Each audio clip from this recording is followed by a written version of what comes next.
ಪರಪ್ಪನ ಅಗ್ರಹಾರ ಆಯಿತು. ಈಗ ಹಿಂಡಲಗ ಸರದಿ.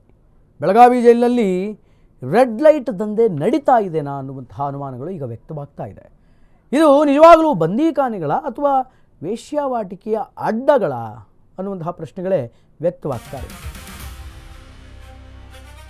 ಪರಪ್ಪನ ಅಗ್ರಹಾರ ಆಯಿತು. ಇದು ಈಗ ಹಿಂಡಲಗ ಜೈಲಿನ ಸರದಿ. ಬೆಳಗಾವಿ ಜೈಲಲ್ಲಿ ರೆಡ್ ಲೈಟ್ ದಂಧೆ ನಡೀತಾ ಇದೆನಾ? ಬಂದೀಖಾನೆಗಳೇ ಈಗ ವೇಶ್ಯಾವಾಟಿಕೆ ಅಡ್ಡಗಳಾಗಿವೆನಾ ಅನ್ನುವಂತಹ ಪ್ರಶ್ನೆ ವ್ಯಕ್ತವಾಗ್ತಾ ಇದೆ. ಜೈಲಿನೊಳಗಡೆ ಮೊಬೈಲ್ ಎಣ್ಣೆ ಸಪ್ಲೈ ಆಗ್ತಿದೆಯಾ? ರೆಡ್ ಲೈಟ್ ಏರಿಯಾ ಆಗಿದಾವ ಈ ಬಂದೀಖಾನೆಗಳು? ಬೆಳಗಾವಿ ಜೈಲಲ್ಲಿ ಅಕ್ರಮ ದಂಧೆ ನಡೀತಾ ಇರೋದು ಸತ್ಯನಾ? ಅಧಿಕಾರಿಗಳೇ ಇಂತಹ ದಂಧೆಗೆ ಸಾಥನ್ನು ಕೊಡ್ತಾ ಇದ್ದಾರಾ?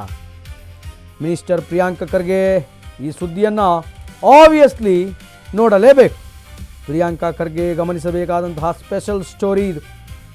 ಜೈಲಲ್ಲೇ ವ್ಯವಸ್ಥೆ ಬಗ್ಗೆ ಕೈದಿಯಿಂದಲೇ ಸ್ಫೋಟಕ ಬಾಂಬ್ ಒಂದು ಈಗ ಬಹಿರಂಗವಾಗಿದೆ. ನಿಮ್ಮ ಶಿವೇಗ ನ್ಯೂಸ್ನಲ್ಲಿ ಎಕ್ಸ್ಕ್ಲೂಸಿವ್ ಮಾಹಿತಿ ಇದು. ಪರಪ್ಪನ ಅಗ್ರಹಾರ ಆಯಿತು. ಈಗ ಹಿಂಡಲಗ ಜೈಲ್, ಹಿಂಡಲಗ ಸರದಿ ಇದು. ಬೆಳಗಾವಿನ ಹಿಂಡಲಗ ಜೈಲಲ್ಲಿ ಈಗ ರೆಡ್ ಲೈಟ್ ದಂಧೆ ನಡೀತಾ ಇದೆನಾ ಅನ್ನುವಂತಹ ಪ್ರಶ್ನೆಗಳು ವ್ಯಕ್ತವಾಗ್ತಾ ಇದೆ. ರಿಹ್ಯಾಬಿಟೇಷನ್ ಸೆಂಟರ್ ಅಂತ ಕರಿತೀವಿ ಸ್ವಾಮಿ ನಾವು ಜೈಲನ್ನು. ಒಬ್ಬ ವ್ಯಕ್ತಿ ಒಂದು ತಪ್ಪು ಮಾಡಿ ಆತ ಜೈಲಿನ ಶಿಕ್ಷೆಯ ಅಡಿಯಲ್ಲಿದ್ದಾನೆ ಅಂತಂದರೆ ಆ ತಪ್ಪನ್ನು ಮರೆತು ಮತ್ತೆ ಮೊದಲಿನ ಥರ ಮಾನವನಾಗಿ ಅನೇಕ ಸಾತ್ವಿಕ ಗುಣಗಳಿಂದ ಆತ ಹೊರಗಡೆ ಬರ್ತಾನೆ ಅನ್ನುವಂತಹ ಒಂದು ರಿಹ್ಯಾಬಿಟೇಷನ್ ಸೆಂಟರ್ ಜೈಲು ಅನ್ನುವಂತಹ ನಿಟ್ಟಿನಲ್ಲಿ ಆ ಜೈಲು ಅನ್ನುವಂಥ ಒಂದು ಕಾನ್ಸೆಪ್ಟನ್ನು ಮಾಡ್ಕೊಂಡಿದ್ದಾರೆ. ಆದರೆ ಈಗ ಬಿಡಿ, ಜೈಲಿನ ವ್ಯವಸ್ಥೆಗಳೇ ಬೇರೆ ರೀತಿಯಾಗಿದೆ. ಪರಪ್ಪನ ಅಗ್ರಹಾರದಲ್ಲಿ ಏನೇನೆಲ್ಲ ಆಗುತ್ತೆ ಅನ್ನುವಂಥದ್ದು ಅನೇಕರಿಗೆ ಗೊತ್ತಿರುವಂತಹ ಸಂಗತಿ.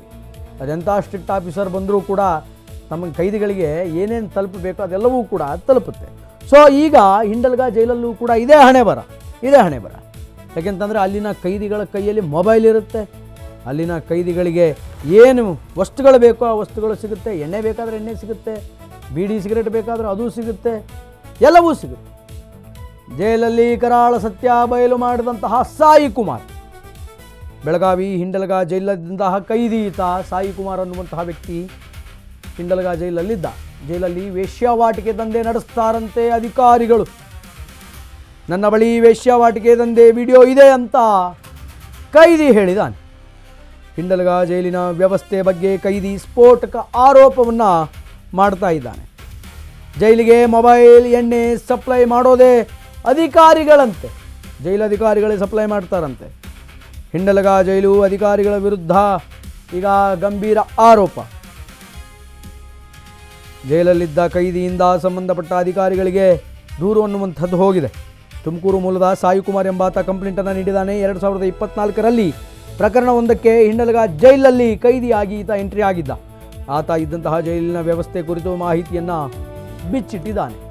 ಅಧಿಕಾರಿಗಳೇ ಈ ರೀತಿಯಾದಂತಹ ಕೃತ್ಯವನ್ನು ಮಾಡ್ತಾರಂತೆ. ನಾನು ಈ ದಿನ ವಿಡಿಯೋ ಮಾಡ್ತಾ ಇರೋ ಕಾರಣ ಏನು ಅಂತಂದ್ರೆ, ಜೈಲಲ್ಲಿ ನಡೀತಾ ಇರೋಂತಹ ಅಕ್ರಮಗಳು, ನಾವು ಕಾರಾಗೃಹದಲ್ಲಿ ಬಂದಿಯಾಗಿರೋಂಥ ಸಂದರ್ಭದಲ್ಲಿ ನಡೀತಾ ಇರೋಂತಹ ಅಕ್ರಮ ಚಟುವಟಿಕೆಗಳು, ಹಲವು ವಿಡಿಯೋಗಳು ನಮ್ಮ ಹತ್ರ ಇರುತ್ತೆ. ಯಾವುದೇ ರೀತಿ ಕಂಪ್ಲೇಂಟ್ ಕೊಟ್ರೆ ಅಧಿಕಾರಿಗಳು ಮುಚ್ಚಾಕ್ತಾರೆ. ಒಳಗಡೆ ಮೊಬೈಲ್ ತಂದು ಕೊಡ್ತಾರೆ, ಗಾಂಜಾ ತಂದು ಕೊಡ್ತಾರೆ, ಸಿಮ್ ತಂದು ಕೊಡ್ತಾರೆ, ವೇಶ್ಯಾವಾಟಿಕೆ ಮಾಡ್ತಾರೆ. ದುಡ್ಡು ಕೊಟ್ರಿ ಏನ್ ಬೇಕಾದ್ರೂ ಐಷಾರಾಮಿಯಾಗಿರೋ ಬಿಡ್ತಾರೆ. ನಾನು ಆಲೇ ಇದನ್ನ ಸುಮಾರು 2-3 ಸಾರಿ ಮಾಧ್ಯಮದಲ್ಲಿ ವೈರಲ್ ಮಾಡಿಸಿರ್ತೀನಿ ಅಕ್ರಮ ಚಟುವಟಿಕೆಗಳ ಬಗ್ಗೆ, ಬೆಳಗಾಂ ಜೈಲಲ್ಲಿ ನಡೀತಾ ಇರೋಂತ ಅಕ್ರಮ ಚಟುವಟಿಕೆ ಬಗ್ಗೆ. ನಾವು ವೈರಲ್ ಮಾಡಿಸಿದ್ರೆ ನಮ್ಮ ಮೇಲೆ FIR ಮಾಡಿ ಕಂಪ್ಲೇಂಟ್ ಮಾಡ್ತಾರೆ. ನಮಗೆ ಫೋನ್ ಬರೋದಾದ್ರೂ ಹೇಗೆ, ನಾವು ಒಳಗಡೆ ಬರಬೇಕು ಅಂತಂದ್ರೆ ಎಲ್ಲ ತಪಾಸಣೆ ಮಾಡಿಬಿಡ್ತಾರೆ. ನಮ್ಮ ಕೈ ಮೊಬೈಲ್ಗಳು ಸೇರೋದಾದ್ರೂ ಹೇಗೆ ಅಂದ್ರೆ ನೀವೇ ಯೋಚನೆ ಮಾಡಬೇಕು. ನಮ್ಮ ತಲೆ ದಿಂಬದ ಹತ್ರ ನಾವು ಮೊಬೈಲ್ ಸಿಕ್ತು ಅಂತ ಹೇಳಿ FIR ಮಾಡ್ತಾರೆ. ನಮ್ಮ ತಲೆ ದಿಂಬ ಹತ್ರ ಮೊಬೈಲ್ ಬಂದಿದ್ದಾದ್ರೂ ಹೆಂಗೆ, ನಮ್ನ ಪರ್ಚೇಸ್ ಮಾಡ್ಕೊಳಕ್ ಆಚೆ ಕಡೆ ಬಿಡ್ತಾರ, ಇಲ್ಲ ನಾವೇನಾರು ತಂದಿ ಮಾಡಿ ಯೂಸ್ ಮಾಡೋಷ್ಟು ಸಹಾಯ ಮಾಡಕ್ ಬಿಡ್ತಾರ. ಇವರೇ ತಂದಿ ಮಾರ್ತಾರೆ, ಎಣ್ಣೆ ಡ್ರಿಂಕ್ಸ್ ಮಾರ್ತಾರೆ.